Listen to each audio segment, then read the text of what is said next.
Om Swastiastu, perkenalkan nama saya Putri Indah Gatri Gunawan dengan NIM 241705122. Kali ini saya akan menjelaskan mengenai jawaban LKM keempat.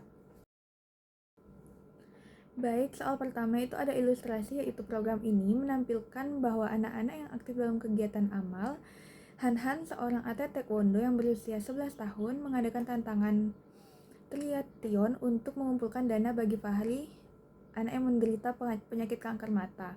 Nah, dan berhasil mengumpulkan lebih dari 13 juta dolar.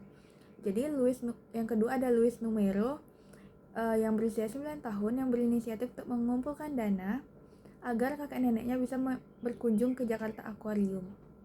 Kemudian yang ketiga itu Ariel yang berusia 12 tahun bergabung dengan komunitas Laskar Koin 1000 yang mendorong anak-anak menyumbangkan uang jajan untuk membantu sesama. Jadi program ini menekankan bahwa kebaikan bisa dilakukan oleh siapa saja tanpa memandang usia ataupun latar belakangnya.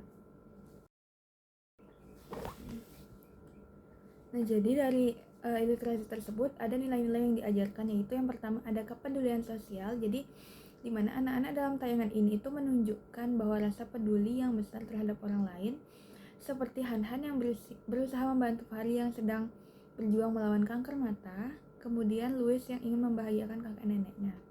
Kemudian yang kedua ada semangat berbagi. Jadi meskipun masih muda, mereka telah memahami pentingnya berbagi dengan sesama. Seperti Ariel yang aktif dalam komunitas Laskar Koin 1000 untuk menggalang dana dari uang jajan demi membantu orang lain. Kemudian yang ketiga ada tanggung jawab sosialnya. Jadi mereka tidak hanya memikirkan diri sendiri, tetapi juga berusaha memberikan dampak positif bagi komunitasnya.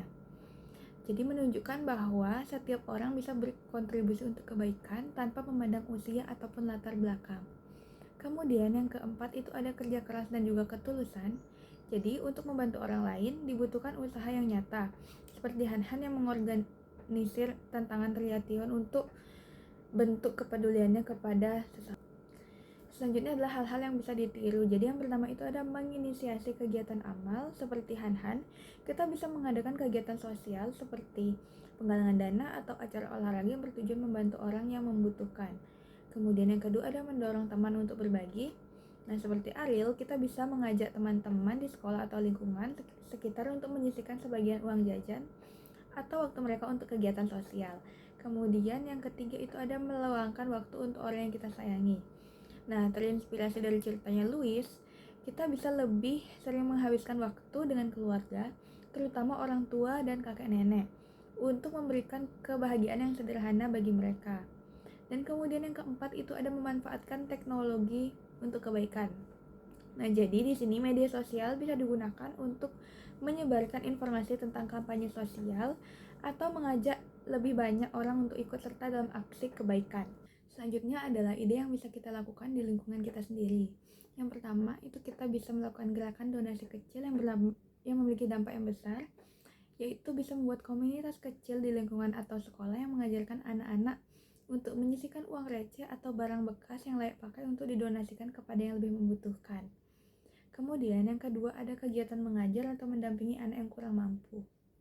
Nah, kita bisa mengadakan sesi belajar atau bermain untuk anak-anak yang kurang beruntung agar mereka bisa mendapatkan pengalaman baru dan ilmu yang bermanfaat. Kemudian yang ketiga ada aksi peduli lansia. Kita bisa mengunjungi panti jompo atau sekedar meluangkan waktu dengan kakek nenek di sekitar kita agar mereka merasa lebih diperhatikan dan juga dihargai.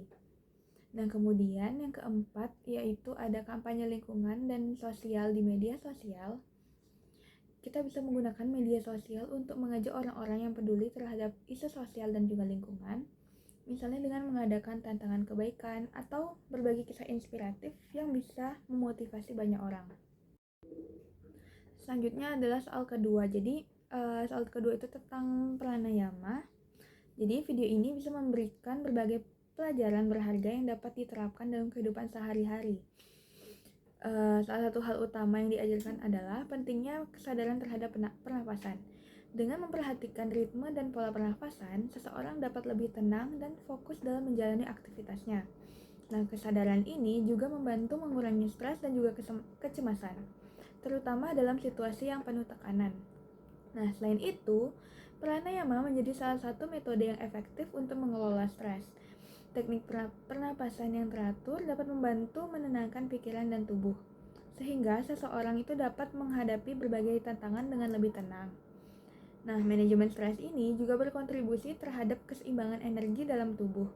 Dengan latihan yang konsisten, pranayama dapat meningkatkan vitalitas serta membuat tubuh terasa lebih segar dan juga bersemangat. Nah, jadi pranayama juga berperan dalam meningkatkan fokus dan juga konsentrasi.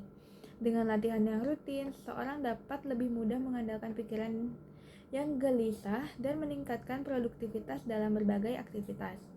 Nah, selain itu, pranayama bukan hanya sekadar teknik pernapasan, tetapi juga bagian dari gaya hidup sehat. Dengan menerapkan secara rutin, seseorang dapat menciptakan keseimbangan antara tubuh dan juga pikiran, sehingga kesehatan mental dan fisik juga tetap terjaga. Baik, sekian jawaban LKM 4 dari saya. Mohon maaf jika ada kesalahan. Santai.